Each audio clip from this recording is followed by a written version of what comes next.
할렐루야. 시카고에 계신 형제 자매 여러분들 반갑습니다.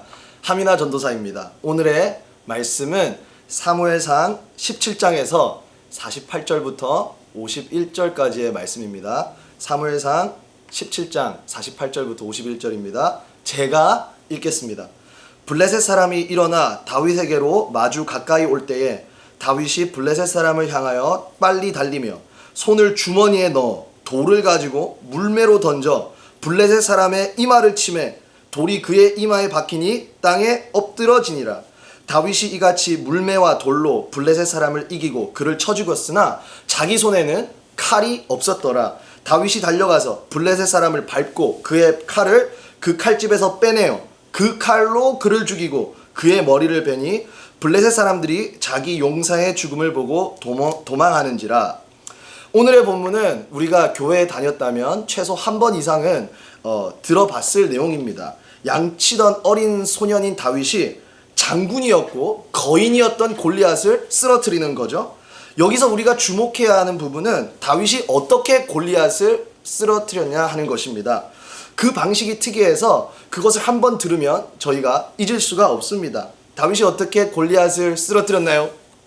맞습니다. 물맷돌로 쓰러뜨렸습니다. 창도 아니고 활도 아니고 물맷돌이었습니다.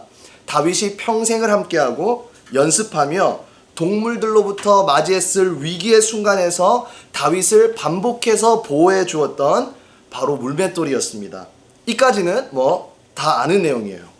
그런데 여기서부터 트위스트가 있습니다. 졸고 계신 분들은 여기서부터 들으시면 됩니다. 다윗이 물맷돌로 골리앗의 이마를 맞추고요. 골리앗이 쓰러졌는데 그것이 이야기의 끝이 아닙니다. 50절을 보면 이렇게 나와 있어요. 다윗이 이같이 물매와 돌로 블레셋 사람을 이기고 그를 쳐 죽였으나 자기 손에는 뭐가 없어요? 칼이 없었더라. 51절입니다. 다윗이 달려가서 블레셋 사람을 밟고 그의 칼을 그 칼집에서 빼내어 그 칼로 그를 죽이고 그의 머리를 베니 다윗에게 있어서 일생일대의 순간, 다윗의 인생에 가장 중요했던 순간 중 하나인 이 순간, 다윗이 가지고 있었던 왕의 자질을 드디어 모든 이스라엘에게 선포하는 것과 같았던 그때에, 양쪽 진영의 군대가 숨을 죽이고 바라보고 있었던 그때에 다윗은 무엇을 하나요? 칼을 꺼냅니다. 자기 손에는 칼이 없었기에 골리앗의 칼집에 있던 칼을 꺼내서 그 칼로 골리앗을 끝내버립니다. 흥미로운 것은 이 사건 이후로요, 다윗의 물맷돌은 성경에서 더 이상 등장하지 않습니다. 하지만 검은 앞으로 다윗의 무기가 됩니다. 왕의 무기가 됩니다. 물맷돌은 사라지고 검은 남습니다. 당연히 우리가 알다시피 하나님의 구원하심은 칼과 창에 있지 않습니다. 승리는 하나님의 이름 앞에 있습니다. 우리가 너무나 잘 압니다. 그런데 또한 우리가 잊으면 안 되는 사실이 있는데 그것이 뭐냐면 하나님이 다윗의 물맷돌을 쓰셨듯이 우리의 손에도 때에 맞는 것을 쥐어주십니다. 그리고 우리에게 그것을 사용하게 함을 통해 역사를 이루어 나가십니다. 모세의 손에 쥐어졌던 지팡이가 그랬습니다. 예수님의 손에서 뜯겨져서 사람들을 먹였던 빵 또한 그랬습니다. 골리앗 사건 이후로 다윗의 손에 있었던 물맷돌은 더 이상 다윗의 손에 쥐어지지 않았습니다. 그는 이제 검을 손에 든 것입니다. 목동의 시대를 지나 왕의 시대가 온 것입니다. 물맷돌은 사라지고 검은 남았습니다. 이번 2020년 컨퍼런스의 주제가 뉴 노멀 시대의 제자이지 않습니까? 뉴 노멀이 왔다는 것은 새로운 시대가 왔다 하는 것입니다. 예전에는 노멀하던 것이 이제는 노멀한 게 아닌 옛것이 되어버리고, 예전에는 앱노멀 하던 것이 이제는 노멀하게 되어버린 새로운 시대가 도래했다는 것입니다. 진리라는 단어는 학계에서 사라지고 자연에 있는 동물 대부분이 우리가 살아있는 이 세대 안에 멸종될 위기에 처하고 4차 산업혁명과 AI를 통해 기존에 있던 대부분의 직업이 이제는 기계로 대체될 상황에 처해 있으며 팬데믹에 의해 프라이버시는 점점 사라져가고 인간의 사회활동의 지경이 변동되며 인류는 양극화를 이루고 있는 이 시대에, 새로운 시대에 교회와 사역과 신앙과 영성 또한 새로운 국면으로 들어가고 있는 것입니다. 목동의 시대가 가고 왕의 시대가 왔듯이, 물맷돌의 시대가 가고 검의 시대가 왔듯이 우리에게 노멀의 시대가 가고 뉴 노멀의 시대가 온 것입니다. 이제는 물맷돌을 뒤로하고 검을 들어야 할 때가 왔습니다. 당연히 이 일은 쉽지 않을 것입니다. 익숙했던, 평생을 함께했던, 나에게 노멀하고 소중했던 물맷돌을 뒤로하는 것은 어려울 거예요. 그런데 우리가 살아가는 이때는 변화가 불가피한 순간입니다. 뉴 노멀은 이미 왔습니다.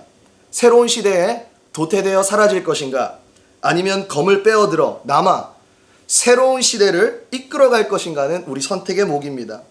뉴노멀 시대의 제자는 익숙함을 뒤로하고 아무도 내디져 본 적이 없는 미지의 땅으로 발걸음을 옮길 용기가 있는 제자입니다.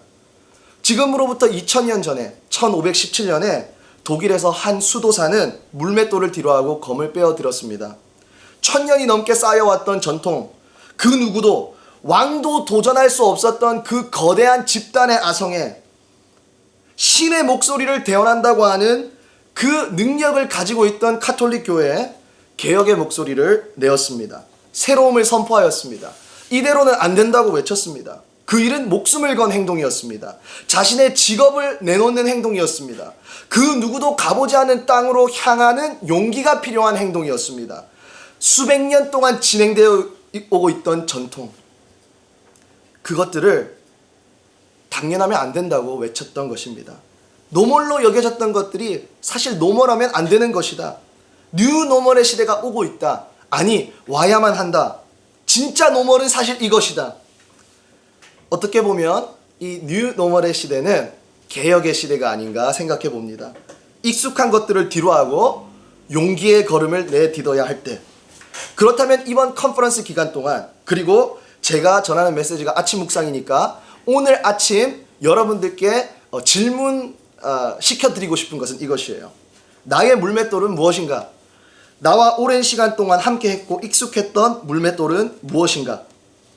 어떤 분들은 이제 물맷돌을 뒤로 해야 될 것입니다. 그리고 만약에 내가 물맷돌을 놓아야 할 때가 왔다면 반대로 이제 내가 새롭게 들어야 할 검은 무엇인가? 무겁고 어색하지만 이제는 들어야만 하는 그것이 무엇인가? 새롭게 나를 전진시키고 이 뉴 노멀의 시대 때 나를 살아가게 할 것이 무엇인가? 또 그것을 넘어 우리는 반드시 생각해야 될 것입니다. 우리의 삶을 넘어서, 우리 삶의 차원을 넘어서 하나님의 사람들이 모인 이 공동체, 교회의 차원에서는 이제 내려놓아야 할 물맷돌이 무엇인가? 이때까지 늘 함께했고, 이때까지 교회에 승리를 주었고, 이때까지 우리에게 유익을 주었지만 이제는 새로운 때가 왔기 때문에 뒤로 해야 할 물맷돌은 무엇인가?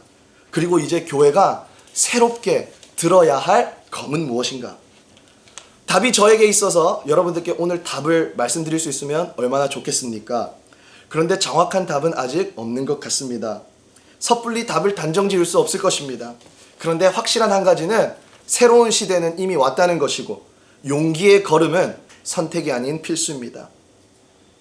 그것을 넘어 우리는 용기를 넘어 창조성이 필요할 것입니다.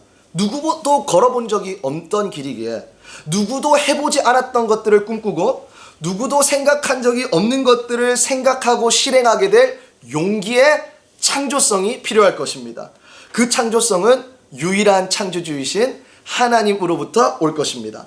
인간의 유한한 지혜와 전략을 넘어 하늘로부터 내려오는 계시가 필요할 것입니다. 여러분, 우리는 이제 똑똑한 세대를 넘어 AI가 더 똑똑해질 겁니다. 우리는 똑똑한 세대를 넘어 계시적인 세대가 되어야 합니다. 세상은 따라할 수도, 세상은 상상할 수도 없는 차원의 것들로 우리는 이제 나아가야 할 것입니다. 결과를 넘어 과정까지도 우리는 하늘의 것들을 따라가야 할 것입니다. 그래서 우리는 하나님과 더욱더 가까워져야만 하며 그분의 말씀에 더욱 귀 기울여야 할 것입니다.